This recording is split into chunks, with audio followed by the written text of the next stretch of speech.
iHeart, get ready. Fantasy football is here. Welcome to the Scout Fantasy Show. ScoutFantasy.com is home to the Fantasy Football World Championships and the best players in the world. Real money winners giving their secrets to help you win. Now exclusively on iHeart. This is the Scout Fantasy Show with your host, the one, the only, Dr. Roto. Dr. Roto. Get out the insurance cards. Get out the copay. The office, it's open, my friends. All right, let's take a look at some news and notes and what's going on here. So this is a very, very busy day. Okay, so right now, it looks like Stefon Diggs is likely to play tonight. Likely to play. We'll discuss that later when I preview the Thursday night game, but this is huge. Okay, Stefon Diggs right now, Adam Schefter says, likely to play. Here's a guy who's not likely to play, and I think we discussed this. Jordan Reed, not likely to play. Okay? Now, I know that they're saying, oh, the Cardinals, tough matchup. I don't care. I like Vernon Davis this week. I do. I like him a lot. I think he has a good week. And I think right now, injuries will play a huge role, as we know, a huge role in what's going to happen in our fantasy playoffs. So, for example, Allen Hurns, not practicing. Can Marquise Lee be a difference maker for somebody? Maybe. How about a report out of Miami that says Devontae Parker, they don't know if he's going to play this week. Well, maybe if you have, Jarvis Landry owners, right? What about Kenny Stills? What about Leonte Carroo? How do you do, Leonte Carroo? I'm just saying that these are guys who can have a big role. And that's what's so amazing about fantasy football. I've said this a number of times and I'll say it yet again. The best team doesn't always win a fantasy football world championship. And I know that sounds terrible to say, but it's absolutely true. The best team doesn't always win. Why? Because injuries get in the way. How about last year? Was it last year or the year before that Jonathan Grimes and Jordan Todman were playing in week 15 and 16? Are you kidding me? These guys shouldn't be deciding anything.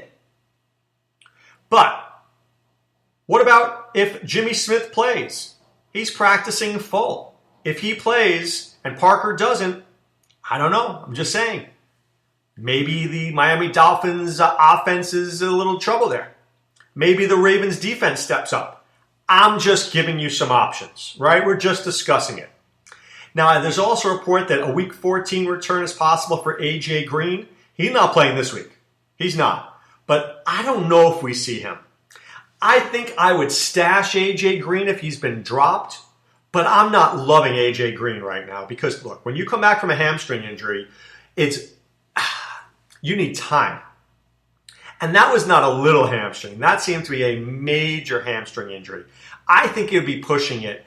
I need to be I need to see more tape here and see how he looks in practice before I'm starting him. Okay? Right now, it looks like Robert Woods is not going to play. We discussed that. Earlier this week, I think Sammy Watkins will play. He's returned to practice, but you're not going to see Robert Woods, and that's going to be a big blow there to the team. What about Denard Robinson? What about Shoelace Robinson? Maybe he's a guy worth something. What if he plays against the Broncos? I'm not saying that's going to happen, but TJ Yeldon's not practicing. Chris Ivory's not practicing. But what are we going to do? Are we going to hedge our bet on Shoelace Robinson? Probably not. We're just going to watch it closely.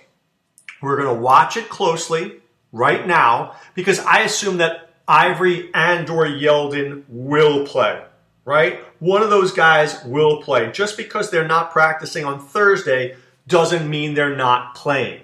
I need to see if they don't practice on Friday. Friday's my key practice game of the week. I could care less what a guy does Wednesday and Thursday. Really, if he doesn't play, it doesn't bother me one bit. But it's Friday. If a guy's not practicing Friday, then he becomes one of two things. Either he's out or he's a real game time decision. And game time decisions make me nervous. They do. I don't know about you, but they make me nervous. So I'm just throwing it out there. I'm going to watch that very closely in Jacksonville. Other things, Andrew Luck has participated in practice. Ryan Matthews did not practice. All right, look, Doug Peterson says it's a pretty significant injury which could linger. That's code for we're not seeing this guy again for a while. Right? Now here's a report. That Rob Gronkowski, this just came out. Seriously, this just came out. That Rob Gronkowski will undergo back surgery on Friday. Now, this is done by Pro Football Talk.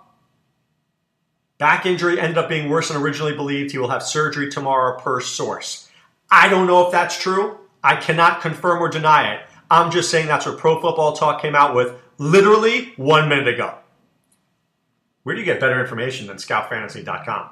Where do you get better information than right here, right now? 1 minute. That's hot off the presses, my friends. That is hot off the presses.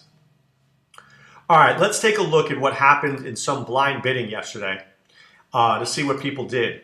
So Shane Vereen went for $139. Defenses went for a lot of money. People are like, let me just spend it all. Let me go crazy.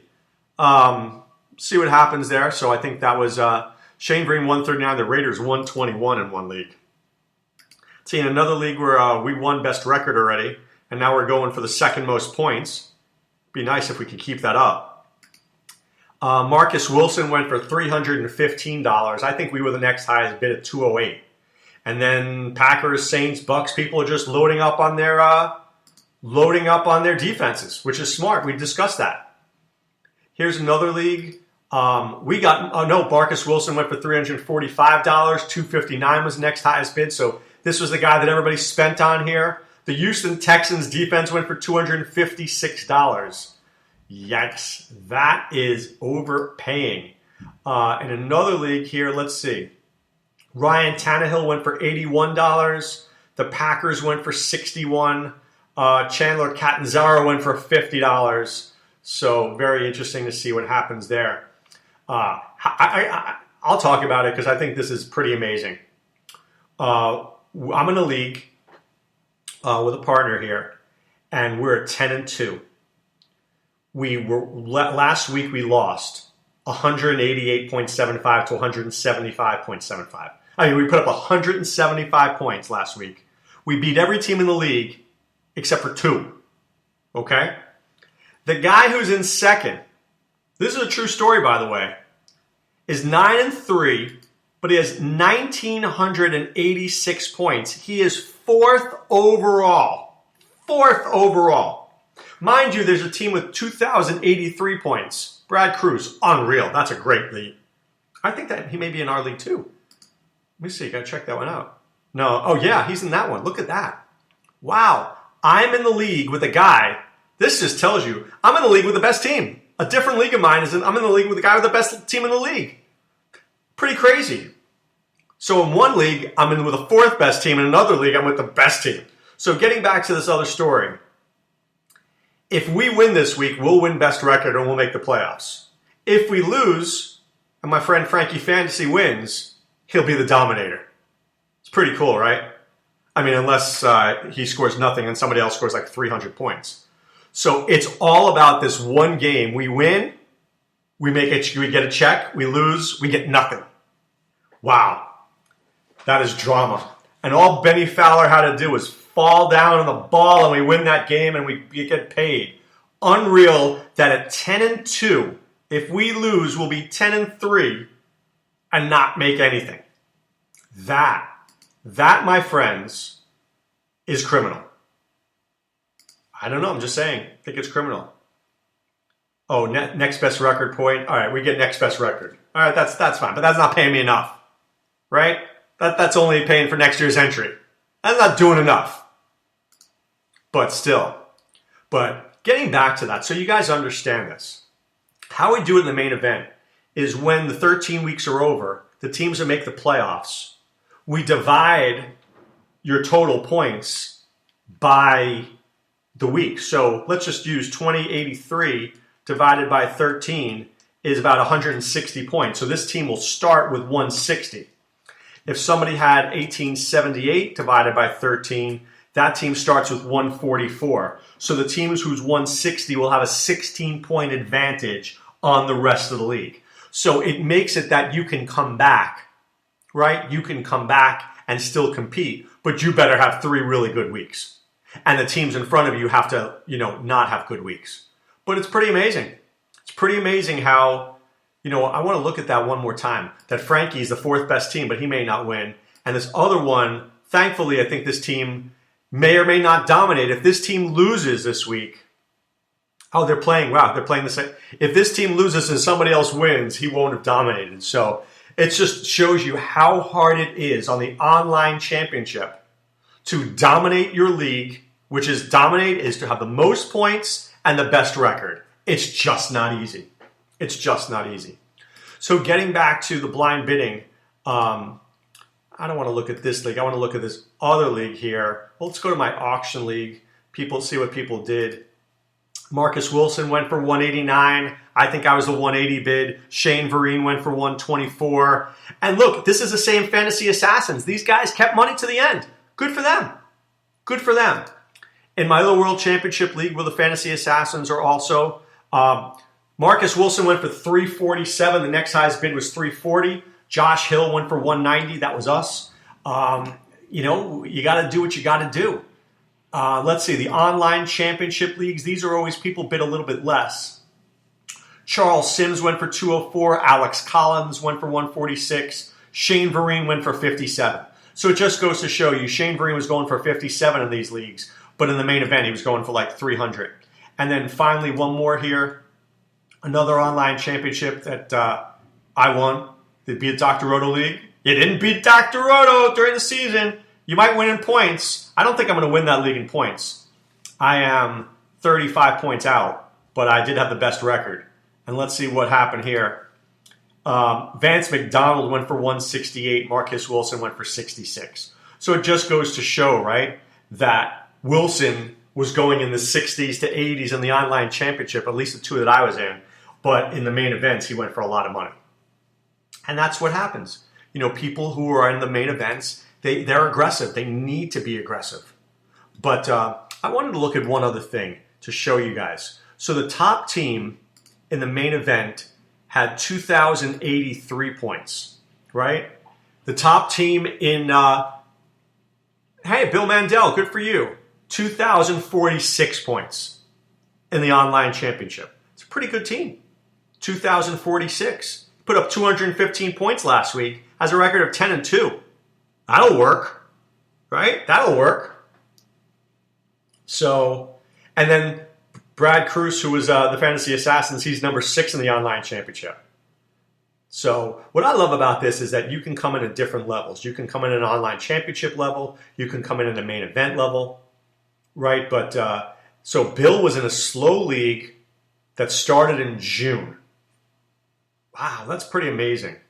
And he's at 10-2, 2,046 points. Pretty great, right?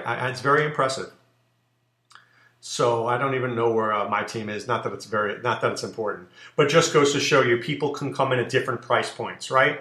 And if you can't afford a main event team, which I get, if Bill wins, right? If Bill wins this, you know what he's going to have next year? A free team in the main event. Now he can cash some money in, or he can put it all in for next year's main event, and that's what I do if I'm him. I take my free entry and I put it in next year, and I try to win 150K. That's what I would do, right? So $299 may pay you $150,000 in 2 years. Is that a good investment? Yeah. And what if next year Bill just wins it? Let's say he dominates his league. So his $299 will pay him $10,000. So no matter where you come in, no matter where you start, you could start a little bit lower, right? You could start in a online championship and work your way up. I love that. I love that concept. So, and I think that's people, because, I don't blame you if you don't want to come in at a different price point. It could be too high. I totally respect that. I totally respect that. And you know what? It's very hard to get to the title. It is. I remember I was number 2 last year in the main event going into the playoffs. Number 2, right? There we were last year looking great. Our worst week of the year was week 14. The worst week of the year, we put up 104 points. It was over. When teams are putting up 180 and you're putting up 104, it's over. And then we had 2 pretty good weeks after that. I think we moved up to, 70, 80. It's done. So you've got to be great every week. If you're great every week, you will win. All right, let's talk now about the Thursday night game. And I think this is a very interesting Thursday night game. I really do. I think there's a lot going on here. First of all, the Vikings can't run the football. Secondly, Diggs is not 100% healthy, but he is expected to play, as we've discussed before. So what does that mean? I think it means that they go to Diggs and they use him almost like a running back. First down, go to Diggs. Second down, go to Diggs. I think we see less Thielen and less Cordell Patterson. I still like Kyle Rudolph. Dallas struggles covering against the tight end. So my guys tonight for the Vikings, I think Bradford gets the yardage, maybe not the scores, but I do like Bradford, I do like Diggs, and I do like Rudolph. For the Cowboys, how do you not like Ezekiel Elliott? I do. I worry tonight about Dez Bryant. I don't think this is a huge Dak week. I think Dak has a good game, but I think the ceiling is low here. I mean, really, is he going to go for 350 yards and 3 touchdowns against the Vikings defense? I don't see it. Could he throw for 200 and run for a touchdown and throw for a touchdown? Sure. So that's 10, 14, 20. He could have a 22-point game, but he's not going to throw up 40, right? He's not doing a Kirk Cousins on us. So I think Dak is limited in what he's going to do. I like Zeke for 90 yards and a touch. I like Cole Beasley tonight in case Bryant gets shut down. Dallas has to move the football. That's what they do. They move the football. So if they can't move it by land, sea, or air, they'll figure it out. They'll get the first downs. They make their first downs. So I think this will be a very interesting, low-scoring, defensive game, and I'm ready to watch it. So a piece of news that I think fantasy owners have to be very excited about. The Sunday games in London will no longer be at 9:30. Now they'll be at 1 o'clock. Thank the Lord, right? Every fantasy owner out there is going, whew. Now I can get guys in on DraftKings and FanDuel because that was killing me this year when I wanted to start some of these guys. And B, now I don't have to make a decision at 9 in the morning when I can make it at 1. So who cared that the game was in London at 9:30? And you think the Brits cared? No, it was the Americans who cared. What do we care if it's at 6 o'clock at night? Who cares? Throw some lights on. So I think it's probably the best thing for fantasy owners that happened. I really do. I think it's a really good thing for fantasy owners. So now the next thing that's for fantasy owners is get rid of Thursday Night Football. And when the NFL starts to say, well, yeah, we love Thursday Night Football, that tells me it's on ice. That tells me when the contract's up, it ain't coming back because the games suck. Maybe this one won't suck, but in general, they suck. All right, right now it's time to put away the insurance cards, put away the copay. The office is closed, my friends. Now look, Cyber 4, C-Y-B-E-R number 4. Right now, if you're not a member of ScoutFantasy.com, go onto the site, ScoutFantasy.com, enter Cyber 4, pay for 1 month, get 4 months for free. I mean, really, it doesn't get better than that. It's the best offer you're going to hear about. I go onto other websites, I kid you not. This one wants $99 a month, $100 a month. I'm like, we're like $12 for 4 months. What's going on here? I'm Dr. Roto. People should be paying $100 a month for me. But you know what? What I love about Scout, it's not about the money. It's about getting members, and it's about your memberships, and it's about you being part of the Scout Army. It's about you being part of what we're doing. And what hopefully we're doing is winning, and you're winning your leagues, and that would really make me happy. All right? So, also when you become a member, you can get access to our members' forums, our advice forums. Ronus is there, Sean Childs is there, I'm there. By the way, late breaking news, Robert Woods likely to sit out week 13. More hot off the press information for you guys. But enjoy tonight's game. I know I will. We'll discuss tomorrow, and we'll do a preview of week 13 when we return tomorrow. So be well and take care. Thanks for listening to the Scout Fantasy Show. There's never been a better time to join the Scout Army. Visit ScoutFantasy.com. Use the promo ROTO for 2 months free. And don't forget, fantasy players, please thumbs up the podcast on the iHeart app.